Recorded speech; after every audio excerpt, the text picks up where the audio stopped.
Hello, my name is Shulamit, and I'm the creator of the MetaSounds process. Every Sunday at noon, I host a Zoom meeting for us to explore wisdom teachings and experience the healing power of MetaSounds. These meetings are made possible by generous donors. Please help this site thrive by liking and subscribing, and please join our newsletter at greatoctave.com to receive notices of our events.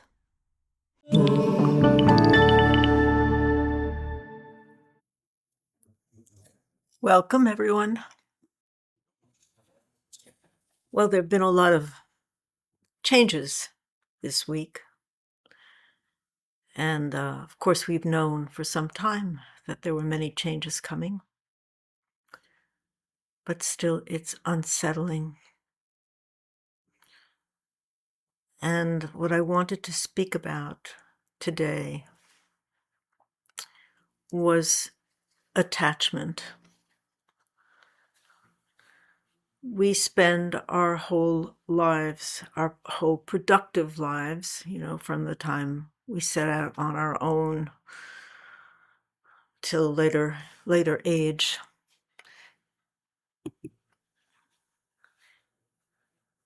We devote our energies to building our work, our careers.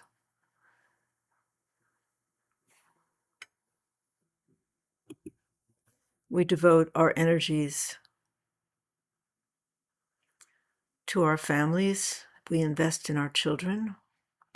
We invest in our partners. We invest in our homes. We put love into it. We put care into it. And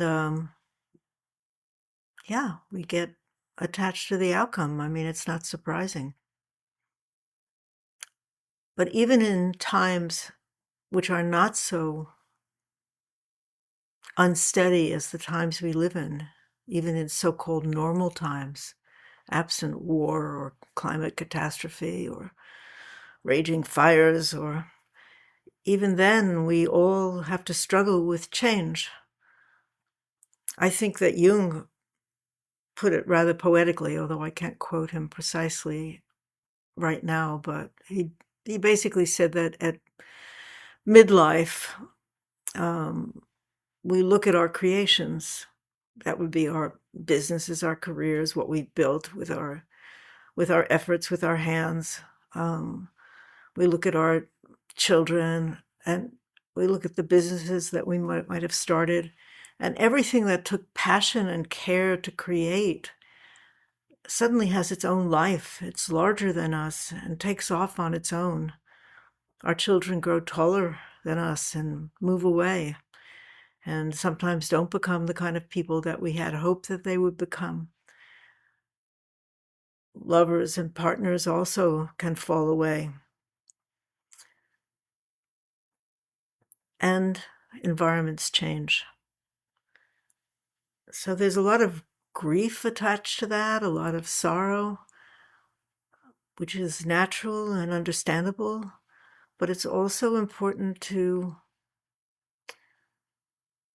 remember that we really don't own anything. We don't really possess anything. We think we do, and we have relationships that enforce that.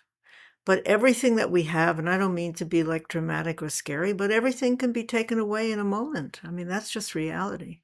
The fires in California are an example, but it can also be taken away just in the normal course of events. Illness, death, change of heart, psychological changes, whatever. I mean, things happen in the course of life. If not to ourselves, then to our partners, and we have to adjust. So there's all...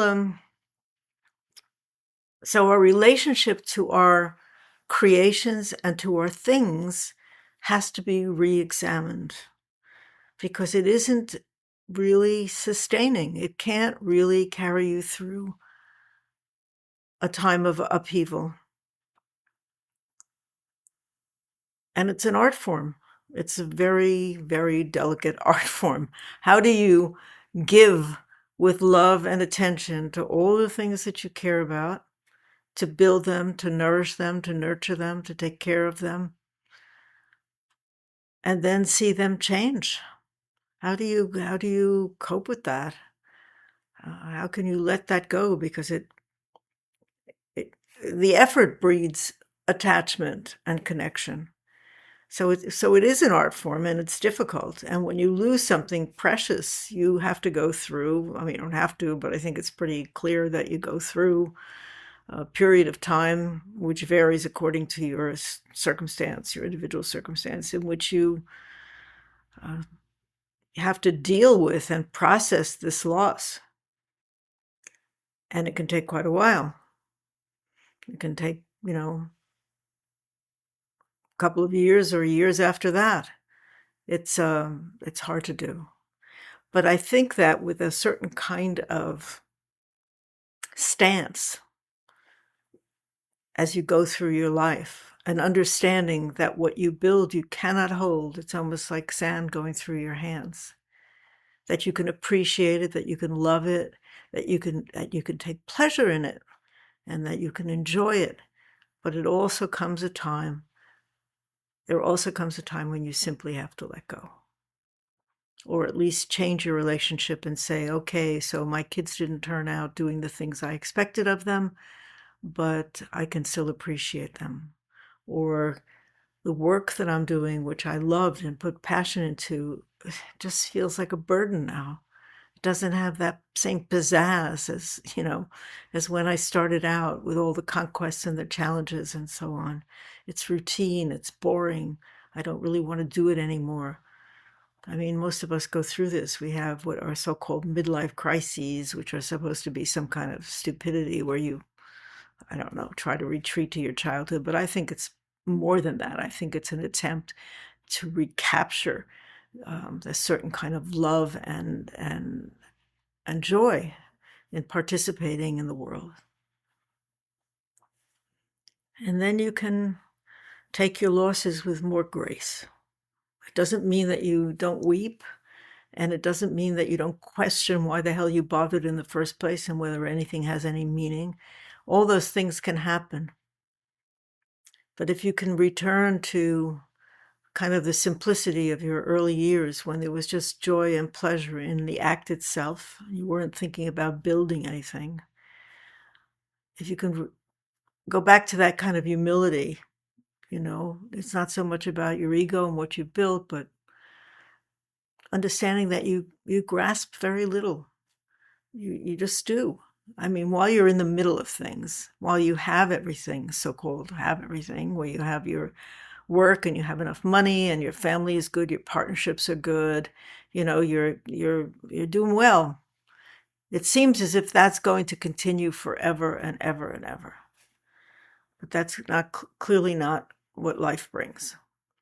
So it is possible, in fact, it is more than possible to live a life where you're not so confused about what you have created yourself and its longevity, so to speak, in the world. If you're the kind of person who cares what happens after you die or whatever, or what your legacy is, you can just do it with a good deal more grace and being freed from the idea that what you shape, you own, allows you to be more playful, more joyous. And you can get to this through vibration, because vibration does not speak to you about so-called success and so-called failure. It doesn't speak to you about what you should or shouldn't have done and what the opportunities you missed and why you couldn't hold on to things longer and how you screwed up so that your partner left you or your business failed or whatever. It's just there. It's just there. It's the heartbeat of the universe, if you will, and you're connecting it through the vibrational sound. You're connecting to it because you are also that. You are more than your creation. You are more than your lifespan. You are more than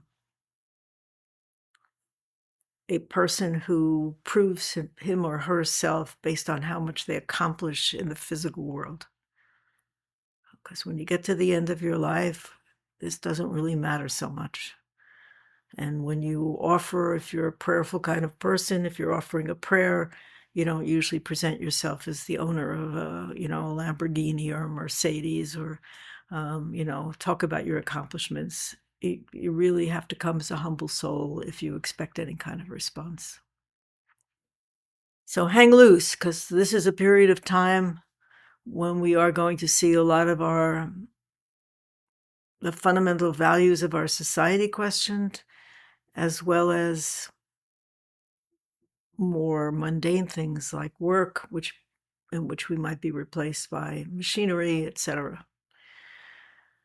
Hang loose and keep faith that you are a resilient and beautiful creature that can, if you have clarity, can work through all sorts of challenges.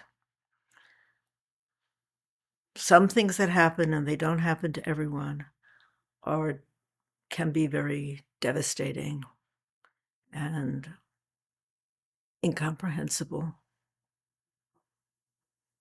Perhaps tragedies like the fire, but other tragedies as well, which we're familiar with if we read the paper. And incomprehensible is actually in a way where we are. We don't really understand. I mean, we understand a lot. We understand a lot more, I guess, than when I was coming up. There's knowledge about all sorts of things: cosmos, stars, biology, illness, disease, whatever. But we still lack the wisdom which is necessary not only to carry us through this time, but to build a better future which is free of confusions of hatred and separation from one another. So I'm going to sound now, and your job is to relax and take it in. Just make sure your feet are planted on the floor, and hopefully, if you can, have a straight back, but you must be connected in some way to the ground. At the end of the sound meditation, I'm going to stop for a while, and you can just sit in silence for a few minutes before we end. And remember that it's a good idea to drink a lot of water during the day after the meditation is finished, because it does have an impact, and it's not going to harm you, but it's going to make some of the things that happen to you maybe stronger than they usually are. So you want to be grounded, okay? All right.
Thank you for joining me today and being part of our community.